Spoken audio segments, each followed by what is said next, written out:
Dievo pašauktas žmogus paaiškinti, sudėlioti tą istorinę aplinkybę, kuri įvyko prieš 2000 metų. Ir vienas iš svarbiausių momentų, ką aš jau paminėjau, kad jis įvardina mūsų vertime truputį įvardinta kaip buvusius įvykius, bet originaliai yra įvykdytus kažkieno padarytus dalykus. Jis įvardina konkrečiai, kad tai nėra tik atsitiktinumas, tai nėra kažkoks tiesiog natūraliai susiklostę įvykiai. Jis duoda aiškiai suprasti, kad tai yra Dievo veikimas, Dievo įvykdyti įvykiai. Žmonės matė stebuklus, žmonės matė išgydytus, žmonės, kurie buvo visą gyvenimą akli ir tapo regintis, loši ir pradėjo vaikščioti. Bandom susigaudyti, kas čia vyksta, kodėl. Vienas iš svarbiausių dalykų – tai yra Dievo veikimas. Ir kai Dievas veikia, mums yra labai svarbu.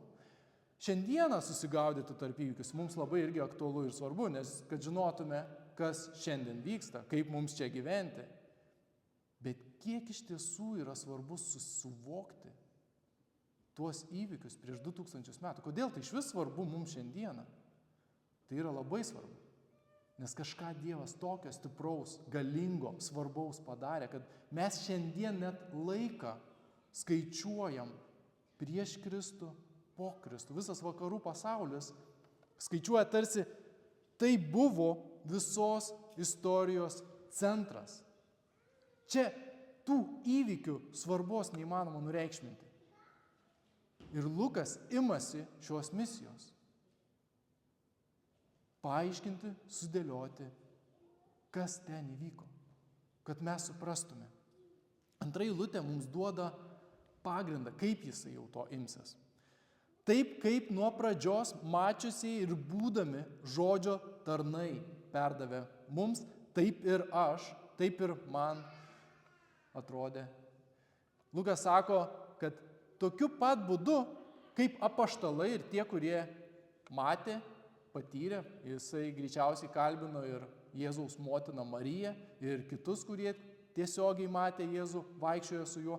Iš šioje eilutėje pripažįsta, kad jis nevaikščiojo, nematė, bet jisai pasako, kad jis rašo tokiu pat autoritetu, kaip ir tie žodžio tarnai. Lukas žino, kad jis rašo Dievo žodį. Jis supranta, kad visa tai, ką jis dabar užrašys, yra vedimas šventosios dvasios. Antras yra labai svarbus dalykas, kad jisai nori pabrėžti, kad taip kaip iš pradžios mačiusieji ir būdami žodžio tarnai perdavė mums. Tai reiškia, kad jisai nori pabrėžti, kad čia nėra nuomonių žaidimas. Kad yra daug ekspertų galbūt, bandančių paaiškinti, bet jie nieko neišmano. Mes šiandieną galime labai lengvai atpažinti tą situaciją, kai daug žmonių dedasi žinas, supranta, pradeda greitai aiškinti. Mes patys dažnai save sureikšminę puolam, tarsi žinodami daryti savo išvadas, kišti savo nuomonę, man taip atrodo, man taip atrodo. Lukas nenori žaisti su tuo. Čia nėra vietos tam žaidimui, spekulacijoms, nuomonėms. Lukas nori žinoti tiesą, kaip iš tiesų buvo, kas iš tiesų nutiko.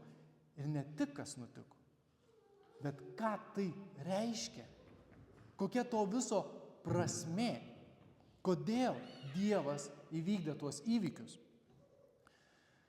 Deja, mes dažnai šiuolaikinėse, kad ir Biblijos studijose, pamoksluose ar dar kažkur dažnai galime gyvendami tame postmodernizmo dvasioje būti įtakojami, kad nėra vienos tiesos. Jeigu eitume per filosofijos mokyklas, jeigu taip žiūrėtume per istoriją, iš tiesų dvi pagrindinės mokyklos visada viena kitą kaitalioja.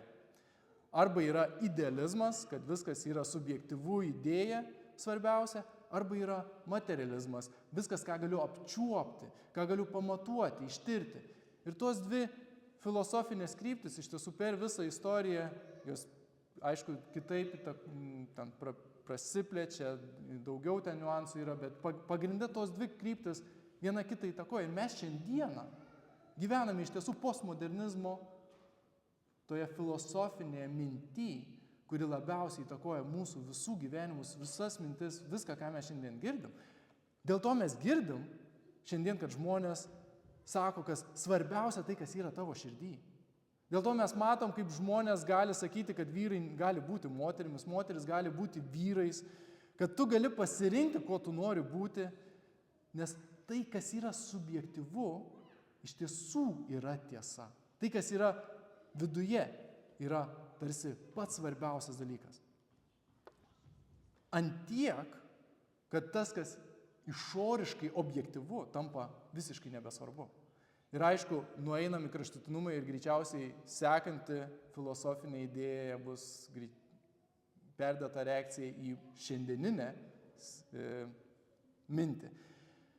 Ką aš noriu pasakyti, kad Lukas nenori pasiduoti nei jokiai filosofiniai mokyklai. Ir kai buvo reformacija, Romos katalikų bažnyčios dominavimas, kai buvo jinai tapo nebe vienintelė krikščioniška vardą nešiojanti bažnyčia, renesansą ta idėja buvo grįžkime prie šaknų, grįžkime prie to pagrindo, ištirkime galiausiai iki galo, tai nuo ko viskas kyla. Raskime to priežastis, raskime tos galus, kaip mes prie to priėjome. Klauskime, jeigu tu girdėjai tą ir tą, iš kur tu čia sugalvojai, tas tau pasakė, kas jam pasakė. Ir eikime į tol, kol nueisime iki pirminių šaltinių. Nes čia interpretacijos gali būti įvairios, skirtingos, kiekvieno žmogaus. Kaip man atrodo, ką jis turėjo omeny, kaip man jaučiasi, arba kokius man jausmus sukelia. Lukas nori tiesos. Lukas nori žinoti, kaip iš tiesų nutiko. Ir iš tiesų, kaip tai yra svarbu.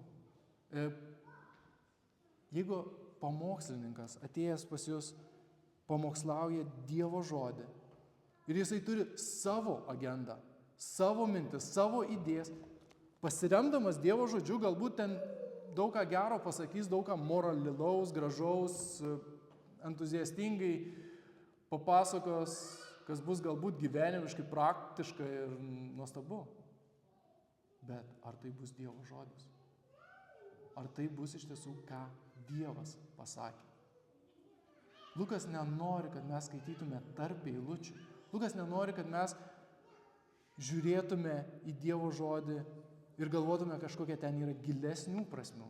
Jis nori, kad mes, kaip Jėzus sako, manosios avys girdi mano balsą. Jis nori, kad mes klausytume, ką jis pasakė. Nes visas raštas buvo parašytas paprastiems žmonėms, suprantamas. Yra sudėtingesnių vietų, bet jis yra gana aiškus, paprastas, kai mes nuoširdžiai, ramia širdim prieinam ir bandom suprasti, ką jis sako. Deja, šiandien mes labai įtakojame įvairiausių srovių. Kad ir paimant šiuolaikinius komentarus. Viena iš dažniausių problemų šių laikų komentarų yra marketingas. Dėl to, kad visi komentarai, kad ir kurie būtų be parašyti, jie nori, kad jie būtų išleisti. O kad būtų jie išleisti, jie turi atitikti tam tikrus leidyklos kriterijus.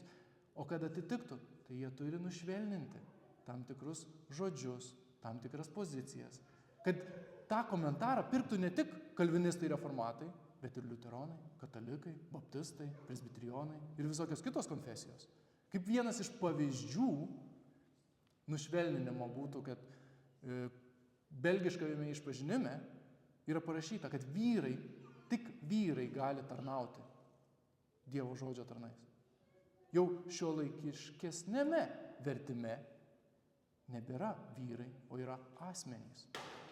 Jau mums tinka ir jau išpažinimas pradeda tikti ir tom bažnyčiom, kur ordinuoja moteris. Ir mes tą matome nemažai ir komentaruose.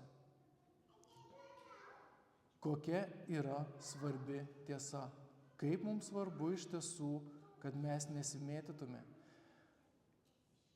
Taip, mes galime diskutuoti. Kiekvienas turi savo nuomonę. Aš turiu savo nuomonę, tu turi savo nuomonę. Bet ką man daryti? Man nerūpi mano nuomonė. Aš turiu ją, aš suprantu, bet aš noriu žinoti tiesą. Ir perskaitęs ją, aš susidarau savo nuomonę. Viskas gerai turėti nuomonę. Bet kaip man žinoti tiesą? Galbūt kitas teisus. Noriu suprasti tai. Ką aš noriu bandau paaiškinti, kad tas postmodernizmo dvasia, ta idėja, kad mums reikia išmokti gerbti vienas kitą su skirtingom nuomonėm, bet tuo pačiu mums reikia netapti paviršutiniškais dėl to, nenugludinti kampų, nenugludinti tiesos, bet būti drąsiems, nuoširdiems, atviriems, siekti tiesos, siekti iš tiesų, kas yra parašyta Dievo žodyje. Ir atsakas į tai yra, ką ir Lukas daro 3 eilutėje aprašydamas. Iš naujo, kruopščiai arba rūpestingai viską ištyręs, nuosekliai parašyti. Arba sutvarkytą pasakojimą parašyti kitam vertime. Bet esmė yra 3 tie dalykai. Kruopščiai, kad stengdamas nepraleisti nieko, atidžiai žiūrėti, viską ištirdamas, patikrindamas. Ar tai iš tiesų yra tiesa? Ar tai yra, man tai skamba logiškai, bet ar iš tiesų tai yra, ką Dievas turi omeny? Ir nuosekliai, ar tai sutampa su kitom Biblijos vietom? Galbūt kartais ir būna, išeini, nieko nesuprantu. Vienas turi tokią nuomonę, kitas turi tokią nuomonę. Čia jie aiškina taip, kiti aiškina taip. Paprasto atsakymo nėra į tai. Deja, mes gyvenam tokiam laikotarpiu, kai mes turim Biblijos. Buvo laikas, kai Biblijos buvo neprieinamos, kai žmonės nemokėjo skaityti. Šiandieną mes turim Dievo žodį, kiekvienas. Tikintis, netikintis, turi savo lentynose pasidėję Biblijas ir jin yra prieinama visiems. Mes didžioji dalis, bent jau vakaruose, moka skaityti. Dievo žodis visiems antiek lengvai prieinamas, kaip niekada anksčiau. Problema, kad dabar šiandieną velnias per kitur bando mus nuklaidinti, atitraukti nuo Dievo žodį, sumenkinti Dievo autoritetą. Žiūrint, kurią Biblijos versiją turite, bet katalikiškoj Biblijai dažnai būna paraštėse pridėta žvaigždutė, kad kažkoks kitoks pasakymas yra. Ir parašyta, kaip kai kuriuose rankraščiuose. Nežinau, ar esate pastebėję, būna Biblijoje tokia frazė, kaip kai kuriuose rankraščiuose. Naujojo testamento rankraščių yra randama apie 5000, virš, man atrodo. Tie kai kurie rankraščiai yra 98% dažniausiai. Ir jie remiasi 2% tik rankraščių. Ir tokiu būdu yra menkinama Dievo žodis. Nes atėjęs paprastas žmogus sakys, tai jie sakė tai Dievas ar nesakė? Tai sakė taip ar taip? Tai kaip jis sakė? Yra aišku iš tiesų. Bet yra žmonių tendencingai žaidžiančių su to. Ir tai yra liūdna, tai yra blogai. Tai ką daryti? Ir vienintelis atsakymas, ką Lukas mums sako. Teks kruopščiai, rūpestingai viską ištirti ir nuosekliai susidėlioti, perskaityti, gilintis. Tai yra ir gerai. Nes jeigu galėtų kažkas mums atėjęs papasakoti, paaiškinti viską, padėti tarsi ant lėkštutę sukramtytą, mums būtų per lengva. Dievas nori, kad mes patys imtume jo žodį į rankas, kruopščiai, iš lėto, sulėtinę greitį net nevažiuodami su mašina, reikia išlipti iš mašinos, net neimti dviračio. Peškom, kaip parke, vaikštinėjant, pasimatėme su viešpačiu, tokiu greičiu, tyrinėti, gvildenti Dievo žodį. Atidžiai, kruopščiai, atvirai, atvira širdimi. Lukas mus kviečia pasižiūrėti į Dievo žodį tokia širdimi. Ir suprantu, mūsų širdis linkusios užmigti, nuklysti mintimis, prisisapnuoti, prisispekuliuoti, bandyti ieškoti kitokių prasmių. Dėl to, kad mūsų širdis nemėgsta šviesos. Mes nemėgstam tiesaus, aiškaus, paprasto Dievo žodžio.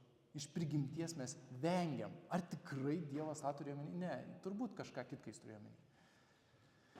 Ir jeigu taip pasižiūrint, Dievo žodį suprasti yra labai svarbu. Ir yra 3 pagrindinės mokyklos, kaip interpretuoti Bibliją, interpretuoti Dievo žodį. Ta galima daryti su bet kokiu tekstu iš tiesų. Viena iš jų yra alegorinė, kurią mes naudojam, yra gramatinė istorinė ir yra naujesnė tokia gramatinė kritinė. Arba istorinė kritinė, greičiausiai istorinė kritinė, galiu maišyti. Tai tos 3 yra pagrindinės interpretavimo mokyklos. Pirmoji alegorinė visada dominavo Romos katalikų bažnyčiai, kitaip dar buvo vadinama kvadriga. Jinai bandydavo įžvelgti paslėptų gilesnių tiesų tekste ir taip kaip tu maždaug pajausdavai arba bandydavai suderinti, tokias tiesas ten ir gali išrasti. Ir tas dominuoja iš tiesų ankstyvosios Romos katalikų bažnyčios komentarus, žodžio aiškinimus. Ir vienas iš turbūt bažnyčios tėvų tokių pradininkų, kuris teologiškai gan sveikas, bet kai tu pasiemi raštą ir jisai ten įžvelgia neįtikėtinamiausių interpretacijų, būtų Origenas. Gal girdėtas, gal ne, bet tai yra vienas iš bažnyčios tėvų, kuris turbūt tokio alegorinio mąstymo yra šalininkas. Mūsų gramatinis istorinis metodas yra gan paprastas, jis yra orientuotas į objektyviai bandymą suprasti, ką autorius turėjo omeny. Ir iš tiesų, bet kokį tekstą, bandant nebūtinai Dievo žodį, nebūtinai Bibliją, tas metodas veikia, kad suprastume, ką tas tekstas turi omeny. Iš tiesų tai veikia mums bendraujant, kad mes galėtume vienas kitą suprasti. Tai veikia daugiau instinktyviai galbūt, tai veikia natūraliai, bet būna turbūt, kad jaučiatės, kaip susitinki su žmogum, bendrauja, aš pasidalinu tiesiog kaip aš išgyvenu, tas žmogus pasidalina kaip jis išgyvena, vienas su kitu pasidalinom, bet iš tiesų to bendravimo nebuvo, iš tiesų to išgirdimo vienas kitą nebuvo. Čia kalbam apie tai, kad aš išgirščiau, kas čia yra sakoma. Ką iš tiesų pažodžiui tiesiogiai Dievas sako. Ta ir turi jis omeny. Nėra kitos prasmės, nėra kažkokios užslėptos mistinės prasmės. Tai, kas yra parašyta, yra tiesa. Ir yra prieš mūsų nosis. Ir 4 eilutėj Lukas mums duoda tikslą. Priežastį jisai pasako, kad suprastum žodžių, kurių buvai pamokytas, užtikrintumą. Kad turėtume užtikrintumą, ne nuomonę. Tikėjimas nėra tik kažkokia aklas žinojimas, aklas spėliojimas. Tikėjimas yra tikėjimas. Ir kas yra tikėjimas, viena iš iliustracijų man labai patinkanti, labai aiškiai yra, jeigu tu pasiemi stiklinę, paprastą stiklinę ir ją mesi į sieną, ji suduš. Tu tiki, kad jin suduš, nes tu nežinai, tu dar nemeti jos. Kodėl tu tiki, kad jin suduš? Dėl to, kad tu žinai, kad taip dažniausiai nutiko. Dėl to, kad tu žinai, kad fizikos dėsniai taip veikia. Tai yra natūralu. Ir tu tiki tą realybę, kurioje tu gyveni. Ir jeigu tu ją mesi, tu ją sudaužysi. biblinis tikėjimas yra lygiai toks pat. Niekuo sudėtingesnis ar kažkas išgalvota, kažkoks, nežinau, mistiškas. Tai yra toks pat tikėjimas. Jeigu tu iš tiesų tiki Dievo žodžiu, kaip ir tiki, kad stiklinė suduš, natūraliai tavo elgesį tai keičia. Tu tikėdamas, kad dūžtantis daiktai, stikliniai daiktai dūžta, tu su jais elgsies atsargiai. Tikėdamas Dievu, iš tiesų, kas čia parašyta, kad tai yra tiesa, ką Dievas pasakė, kokios yra pasiekmes, kas jam patinka, kas esame mes, kaip mes turėtume gyventi, kas yra teisinga, šventa ir kas yra nuodėminga, bloga, tai automatiškai mus ves prie to, kad mes keisim savo gyvenimą. Tikėjimas tuo, kas čia parašyta, natūraliai keis mus. Jeigu mes sakom, esam tikintys, perskaitam religiškai šitą knygą, bet tai mums nieko nereiškia, mes padedam varnelę, aš šį vakarą paskaičiau, maldelę sukalbėjau ir gyvenu toliau savo gyvenimą kaip gyvenęs, tai nėra tikėjimas. Tu tiki kažkuo kitu ir gyveni pagal tai, kuo tu tiki. Tu tiki tada šiuo žodžiu, kai tu gyveni pagal šį žodį. Ir nėra kažkas čia stebuklingo kitaip.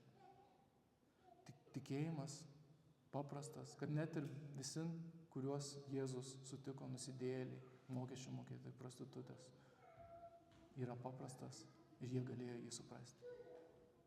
Jie tikėjo, patikėdavo jo ir sekdavo jo.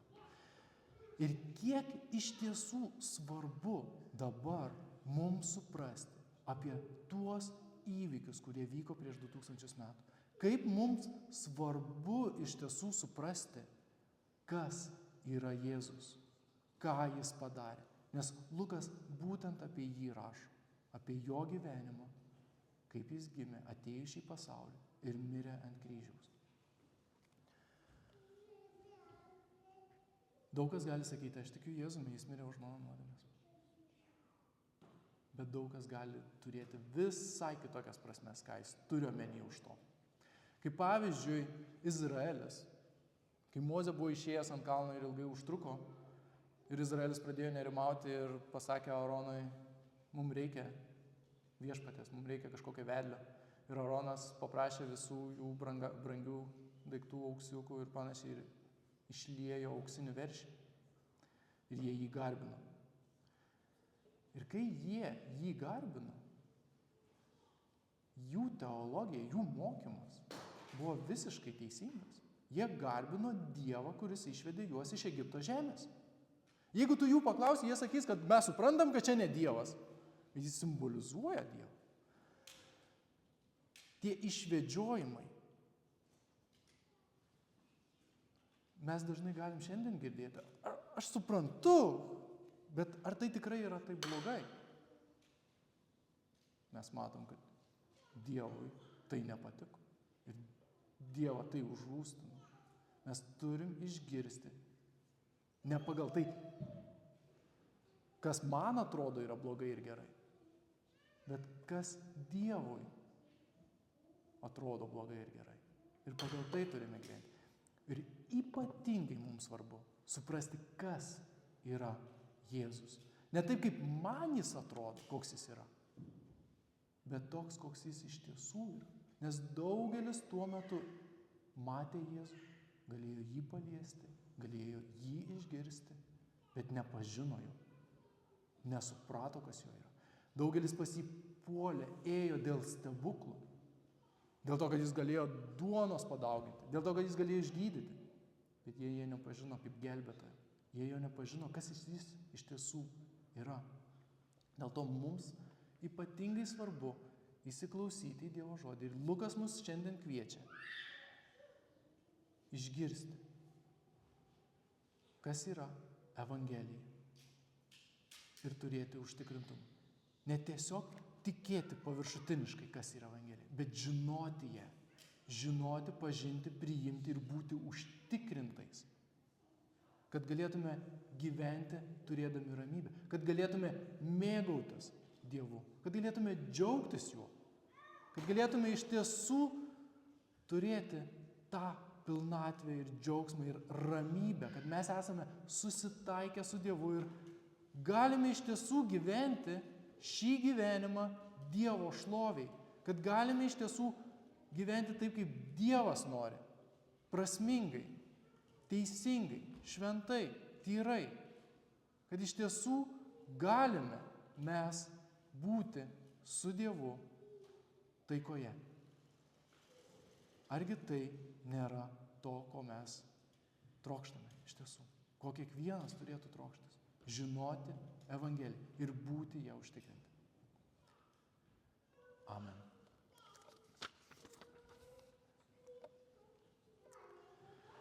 Šlovinsime